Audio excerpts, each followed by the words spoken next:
Pemirsa, selamat datang di Breaking News dengan berita mengejutkan dari dunia bisnis internasional.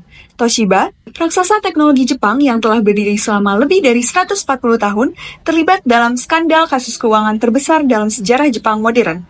Investigasi menunjukkan bahwa Toshiba melebihkan laporan keuntungan sebesar 1,2 miliar dolar Amerika selama lebih dari 7 tahun. Bagaimana ini bisa terjadi dan apa dampaknya terhadap dunia bisnis, investor, dan sistem hukum, kami akan bahas dalam panel khusus. Namun sebelumnya, mari kita saksikan kronologis dari skandal audit Toshiba.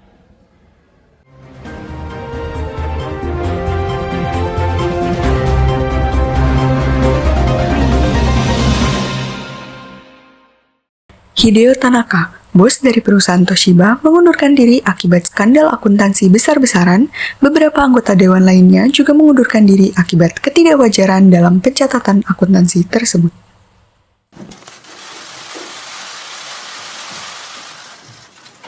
Tanaka でございます。昨日7月20日17時30分過ぎに第三者委員会から当社の会計処理問題についての調査報告書を受領いたしました。第三者委員会からは2008年度から2014年度第3四半期の間において税引き前損益ベースで1500億円を超える修正が必要とのご指摘を受けました。また今回の会計処理に関わる問題を生じさせた原因として経営幹部らの関与等に基づき組織的に実行されたとのご指摘を受け、経営における適切な会計処理に向けた意識。Toshiba Corporation, perusahaan multinasional asal Jepang, terlibat dalam skandal akuntansi besar yang mengungkapkan bahwa perusahaan telah melebihkan laporan keuntungannya sebesar 1,2 miliar selama 7 tahun dari tahun 2008 hingga 2014. Praktik ini melibatkan penundaan pengakuan kerugian dan penyesuaian biaya untuk menciptakan gambaran keuangan yang lebih menguntungkan dan menggiurkan bagi para investor. Penyelidikan independen mengungkapkan bahwa tekanan dari manajemen puncak untuk mencapai target keuangan yang tidak realistis mendorong para staf untuk melakukan praktik akuntansi yang tidak tepat. Meskipun tidak ada bukti bahwa eksekutif secara langsung memerintahkan manipulasi data, budaya perusahaan yang menekankan pencapaian target tanpa mempertimbangkan etika berkontribusi pada terjadinya skandal ini. 私自身としては、今回の不適切会計につきましては、調査報告書の中にも名前の記載もございませんし、関与もしてないというふうに考えております。ただ取締役会長としては当然、資本市場株主様はじめ、とするステークホルダーの皆様方に大変なご迷惑ご心配をおかけし、心からお詫びを申し上げたいと存じます。Toshiba mengakui adanya upaya sistematis untuk menutupi keadaan sebenarnya seiring berbagai lini bisnisnya mengalami kesulitan keuangan. Perusahaan telah berulang kali menyampaikan permintaan maaf kepada para pemegang saham dan juga para pelanggan. Toshiba kemudian menghadapi sanksi dari otoritas keuangan Jepang dan internasional termasuk denda sebesar 58,33 juta US dollar yang direkomendasikan oleh Komisi Pengawasan Sekuritas dan Bursa Jepang. Skandal ini menyoroti kelemahan dalam tata kelola perusahaan di Jepang dan mendorong reformasi untuk meningkatkan transparansi dan akuntabilitas dalam pelaporan keuangan. Toshiba sendiri melakukan restrukturisasi besar-besaran, termasuk penjualan beberapa divisi bisnisnya dan penguatan kontrol internal untuk memulihkan kepercayaan investor dan juga publik. Untuk membahas lebih lanjut masalah ini, kami telah mengundang beberapa ahli dari bidang audit, ekonomi, dan juga hukum korporasi. Kami akan bergabung bersama dengan Risma yang sudah bersama dengan para panelis di studio diskusi. Saya Mutia Haifa, pamit undur diri. Salam Ranam News.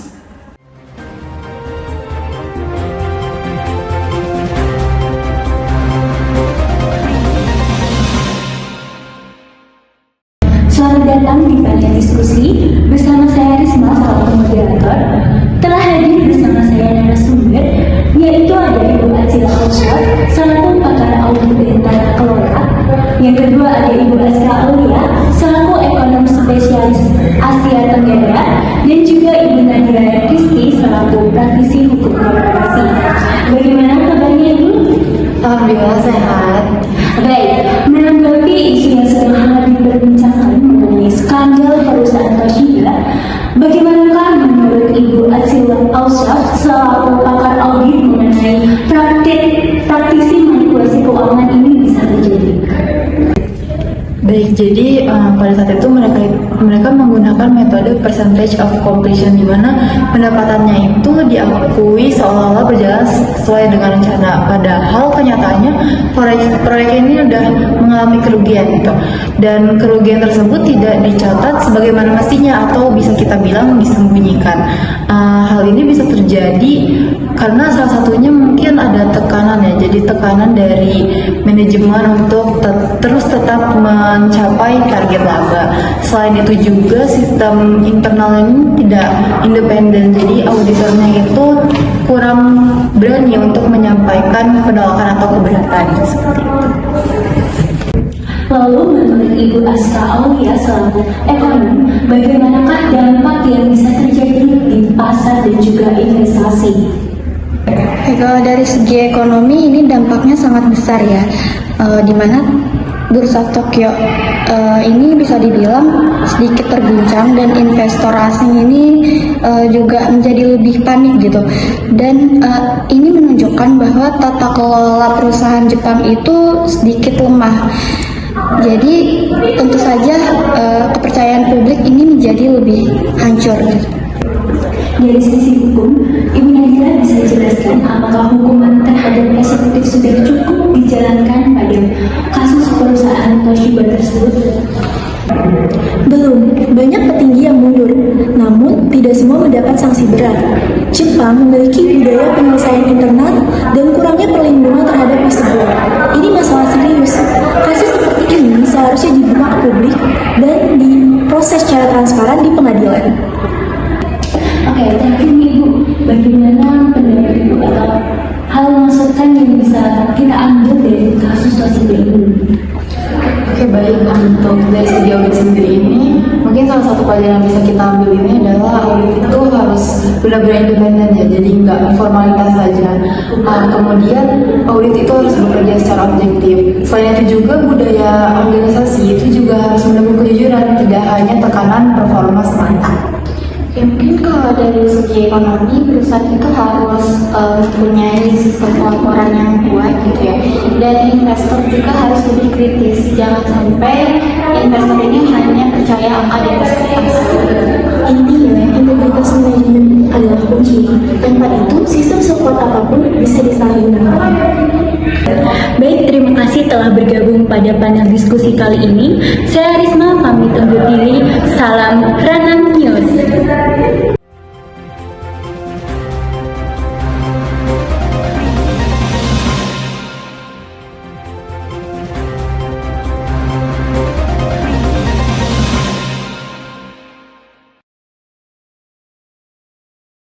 Menyaksikan roleplay breaking news tadi, kita menarik ke alur sinopsis bahwasanya Jepang pernah mengalami skandal akuntansi terbesar yang melibatkan perusahaan Toshiba.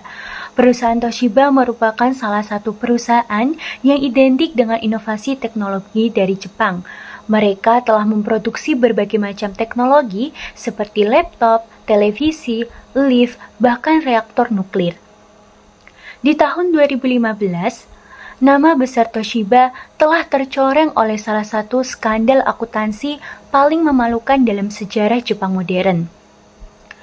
Didirikan pada tahun 1875, Toshiba berhasil berkembang menjadi simbol keunggulan industri Jepang. Mereka bukan hanya pemimpin pasar, namun menjadi tulang punggung ekonomi nasional. Di balik teknologi yang mereka hasilkan, tersimpan tekanan luar biasa untuk terus tumbuh, mencetak laba, dan menjaga citra positif di mata investor. Sejak krisis keuangan global yang telah terjadi di tahun 2008, Toshiba mengalami berbagai tantangan besar, terkhususnya pada sektor energi nuklir dan infrastruktur. Namun anehnya, di tengah keuangan global yang tidak stabil, justru laporan keuangan mereka terus menunjukkan kinerja yang positif. Dari berbagai analisis keuangan, mulai bertanya-tanya terkait bagaimana bisa perusahaan Toshiba yang tetap untung besar di tengah tekanan pasar. Hal ini tidak lain tidak bukan, Toshiba telah melakukan manipulasi laporan keuangan. Antara tahun 2008 hingga tahun 2014, Toshiba memanipulasi laporan keuangan dengan berbagai metode. Perusahaan Toshiba telah menunda pencatatan biaya sehingga laba terlihat lebih besar. Selain itu, mereka juga mengubah metode pengakuan pendapatan, termasuk dalam mencatat proyek yang belum pasti sebagai pendapatan berjalan. Perusahaan Toshiba juga memaksa anak perusahaannya untuk membuat laporan yang lebih positif, meskipun mereka telah merugi. Manipulasi ini tidak dilakukan oleh satu atau dua staf keuangan, melainkan manipulasi ini telah melibatkan manajemen puncak. Pada tahun 2015, Toshiba akhirnya menyewa pihak ketiga untuk mengaudit keuangannya. Investigasi telah menemukan bahwa perusahaan tersebut telah berhasil menggelembungkan laba hingga 1,2 miliar dolar Amerika Serikat selama lebih dari 7 tahun. 3 mantan CEO, Nario Sasaki, Aotoshi Nishida, dan Hisao Tanaka, dinyatakan mengetahui dan membiarkan praktik ini berlangsung. Bahkan, ada tekanan dari mereka untuk mencapai target dengan cara apapun. Akibatnya, para eksekutif puncak Toshiba mengundurkan diri secara massal. Harga saham Toshiba pun anjlok dan investor kehilangan kepercayaannya. Skandal ini bukan hanya menghancurkan reputasi Toshiba, ini juga mengguncangkan kepercayaan investor terhadap seluruh sistem tata kelola korporasi yang berada di Jepang. Jepang yang awalnya terkenal dengan budaya korporat yang penuh hormat, loyalitas, disiplin, dan juga menjunjung tinggi kepercayaan, kini terpaksa harus menatap kenyataan tanpa transparansi, bahkan perusahaan terbaik sekalipun bisa jatuh dalam kegelapan. Pasca skandal yang terjadi, perusahaan Toshiba harus melakukan restrukturisasi besar-besaran. Mereka telah menjual beberapa unit bisnis utama untuk menutupi kerugian.